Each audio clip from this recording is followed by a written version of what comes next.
Assalamualaikum warahmatullahi wabarakatuh. Halo semuanya, kembali lagi dengan Nadila. Hari ini saya akan menjelaskan tentang teori hierarki kebutuhan. Dengerin penjelasannya ya. Maslow menyampaikan teorinya tentang kebutuhan bertingkat yang tersusun sebagai berikut. Yang pertama fisiologis, yang kedua rasa aman, yang ketiga cinta, dan memiliki harga diri, dan aktualisasi diri. Kebutuhan dasar yaitu kebutuhan fisiologis yang meliputi kebutuhan makanan atau minuman, pakaian, istirahat, dan tempat tinggal. Harus lebih dulu dipenuhi sebelum beranjak pada kebutuhan psikis.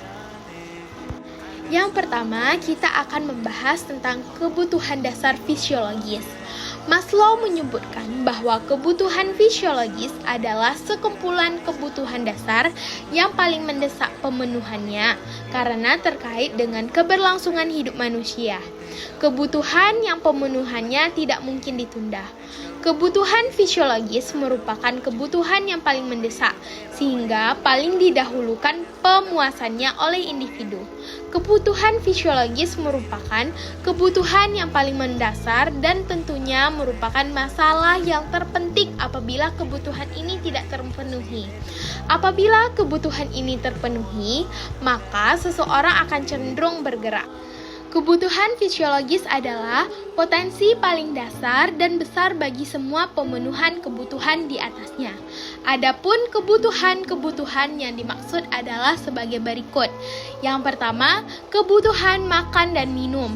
Pada novel Laut Bercerita, ini terdapat pada bagian kami menikmati nasi goreng, cabai rawit yang dicampur dengan ikan teri yang disajikan dengan potongan telur dadar dan tempe goreng. Yang kedua, itu adalah kebutuhan pakaian.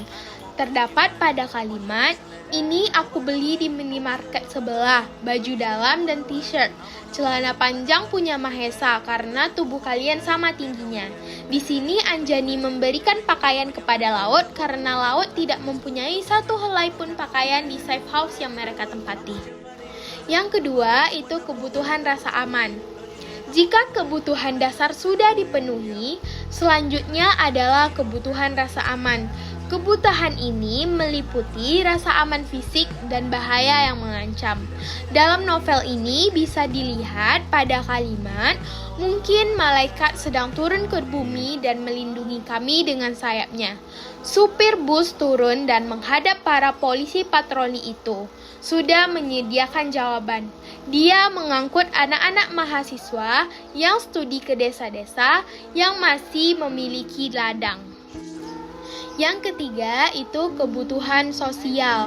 Pada novel ini terlihat pada pertemanan Laut dengan teman-temannya. Pertemanan mereka melibatkan banyak sekali perasaan, kasih sayang, dan saling membantu satu sama lain. Ini bisa terlihat dari, inilah kali pertama aku merasa ada sepercik harapan setelah beberapa hari yang gelap dan mematikan. Aku merasa begitu beruntung, cukup dekat dengan kawan-kawanku, para sahabatku. Di sini Laut menjelaskan, walau dalam keadaan sudah di ujung maut, Laut merasa tetap ada rasa aman dan kehidupan saat dekat dengan para sahabatnya. Yang keempat, itu ada kebutuhan harga diri. Dalam kebutuhan ini terdiri dari kebutuhan untuk dihargai dan dimaklumi dalam hal pribadi. Kebutuhan ini muncul setelah kebutuhan sosial terpenuhi.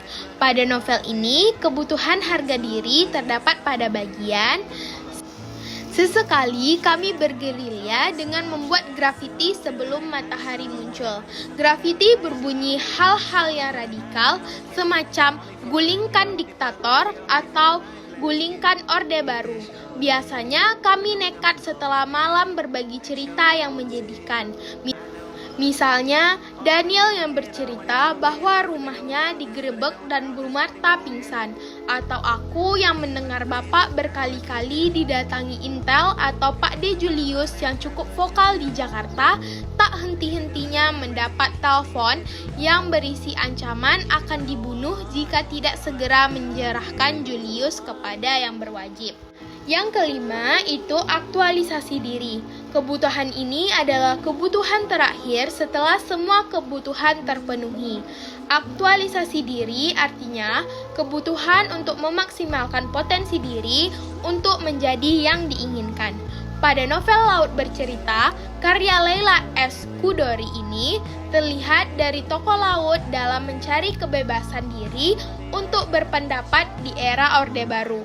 Bukan hanya dari tokoh laut saja, tapi dari setiap teman-teman seperjuangannya juga memiliki aktualisasi diri yang sama. Mereka ingin kebebasan dalam berkehidupan, mereka ingin bebas membahas buku karya Pramudia Anantatur, Laclau, dan Ben Anderson.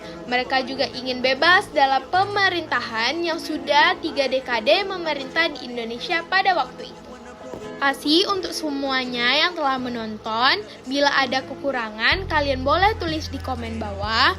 Banggalah menjadi bangsa Indonesia, banggalah berbahasa Indonesia, dan mari belajar bahasa dan sastra Indonesia bersama Nadila.